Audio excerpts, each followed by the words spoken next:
Tiga rumah ajaib.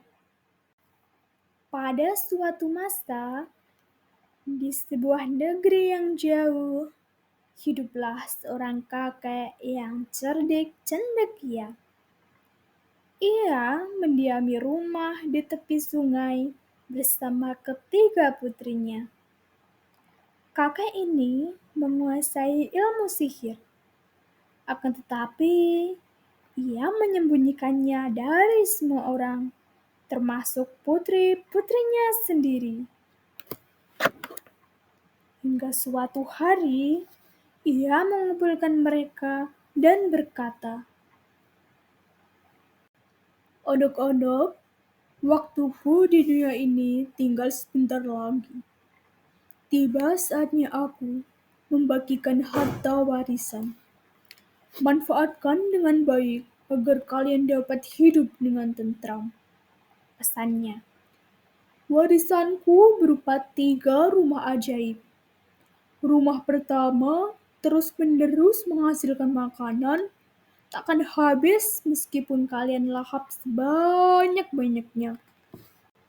Rumah kedua selalu terisi emas, takkan habis meskipun kalian membelanjakannya sebanyak-banyaknya. Yang terakhir adalah rumah penuh buku. Di rumah itu, kalian selalu menemukan buku baru yang belum pernah kalian baca."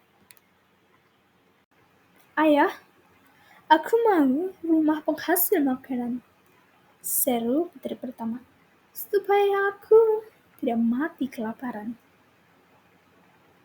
"Berikan padaku rumah yang penuh emas," putri kedua merajuk, "supaya aku bisa membeli pakaian dan perhiasan yang kumau." Kakek itu pun menoleh ke putri bungsu kesayangannya. "Nak, hanya rumah buku yang tersisa untukmu. Percayalah, rumah inilah yang terbaik di antara semuanya." "Ayah, kamu adalah seorang cerdik cendekia. Tentu aku percaya pada ucapanmu. Akan kujaga rumah buku sebaik mungkin." Tak lama kemudian, kakek itu pun meninggal. Putri pertama menempati rumah penghasil makanan. Semua kebutuhan perutnya tersedia secara cuma-cuma.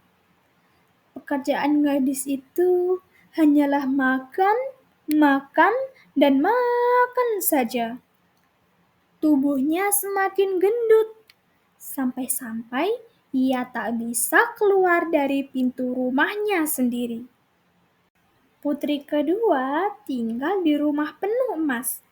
Tanpa harus bekerja keras, ia bisa membeli semua barang yang diinginkannya. Ia terus-menerus membelanjakan emasnya hingga rumah itu penuh sesak dan tak bisa ditinggali lagi. Sementara itu, putri bungsu menghabiskan hari-harinya dengan membaca. Bertambahlah ilmunya, dan jadilah ia seorang yang cerdik cendekia. Dengan ilmu yang dimilikinya, ia menolong orang lain sekaligus bekerja. Orang-orang memberinya upah yang cukup untuk membeli makanan dan apapun yang ia butuhkan. Kendati punya uang, ia dapat berhemat.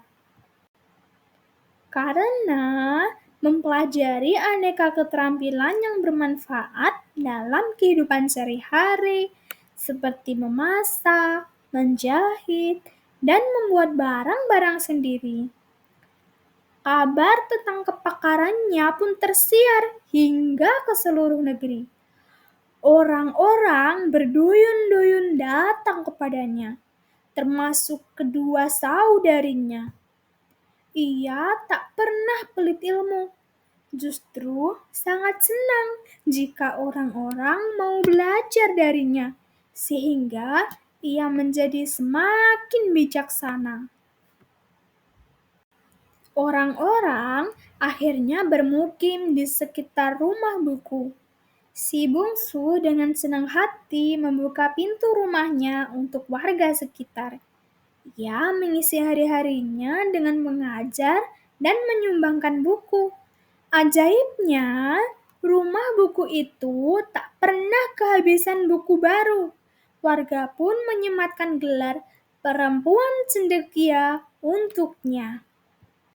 Mendengar julukan ini, si bungsu terkenang akan mendiang ayahnya dan berkata, "Ayah, sungguh kamu telah memberikan rumah terbaikmu. Jika suatu saat kamu menjumpai rumah dengan seorang perempuan yang asik membaca buku di dalamnya, mungkin saja itu adalah rumah perempuan cendekia, rumah ajaib yang selalu penuh dengan buku." Tamat.